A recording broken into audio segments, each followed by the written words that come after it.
Orang Kudus. Sobat Katolikana, saatnya kita simak kisah orang kudus yang dipersembahkan oleh Radio Katolikana. Penulis naskah Arif Setiawan.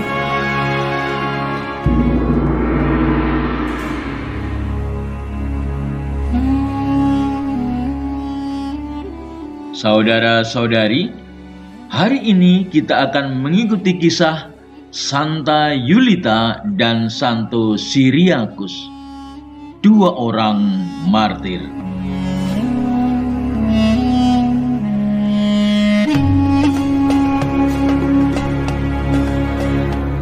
Yulita dikenal sebagai seorang janda Kristen yang kaya raya. Ia tinggal di Iconium bersama Cyriacus putranya dan kedua orang pembantunya. Ketika umat Kristen dikejar-kejar oleh kaki tangan Kaisar Diocletianus, mereka melarikan diri ke Seleucia untuk mencari tempat berlindung yang aman dari ancaman.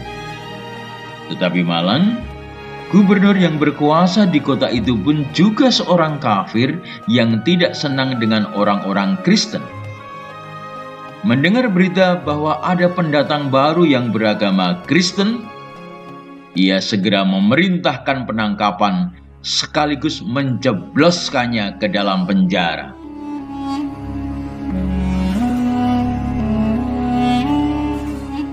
Hei, Yulita, jangan berkeras hati. Sekali lagi, mengakulah kamu berasal dari mana dan bagaimana keadaan keluargamu, ha?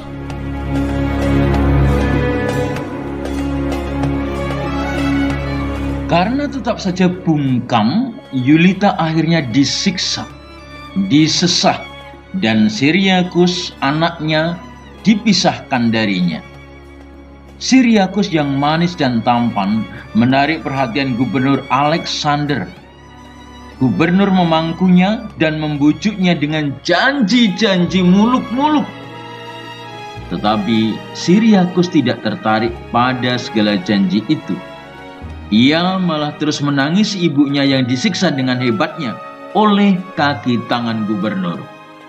Jengkel dengan jeritan tangis Cyriacus, dengan gusarnya Alexander melemparkan Cyriacus dan membunuhnya. Melihat ketabahan dan keteguhan hati anaknya, puaslah hati Yulita meskipun ia sendiri mengalami penyiksaan yang sangat hebat. Alexander semakin bertambah marah. Ia segera memerintahkan para serdadu untuk memenggal kepala Yulita dan Cyriacus.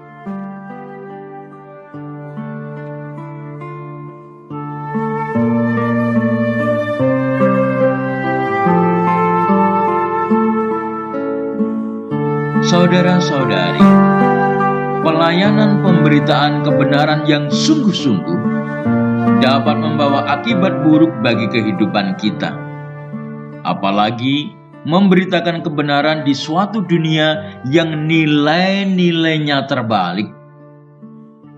Apa yang terjadi pada Yohanes Pembaptis adalah buktinya. Walaupun Herodes Antipas tahu bahwa tindakannya membunuh Yohanes Pembaptis itu adalah hal yang salah dan menyedihkan hatinya, ia tetap melakukannya demi harga diri politis. Nasib Yohanes membuatnya sejajar dengan para nabi yang dibunuh oleh bangsa mereka sendiri. Identifikasi oleh Herodes tentang Yesus sebagai Yohanes Pembaptis yang bangkit kembali menjadi petunjuk dini dari narasi Markus tentang sisi kelam dari pelayanan Yesus dan para muridnya. Yesus akan mati terbunuh dan para murid akan menderita. Memberitakan kebenaran Allah di tengah dunia yang berkuasa dengan nilai-nilai kebenaran menjadi panggilan kita jika kita masih ingin menjadi murid-murid dan utusan-utusannya yang setia. Risiko yang dihadapi nyata. Mungkin bukan kehilangan kepala, tetapi kesempatan promosi dalam kerja, status sosial di masyarakat, rasa aman, dan sebagainya. Semua jadi penentu kehidupan kita.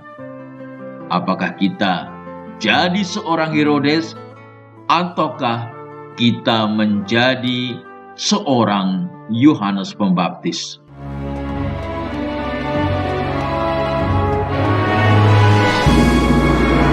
Demikian kisah orang kudus hari ini. Kisah orang kudus dapat Anda simak di Radio Katolikana setiap hari pukul 12 waktu Indonesia Barat dan pukul 19 waktu Indonesia Barat. Sampai jumpa di kisah orang kudus selanjutnya.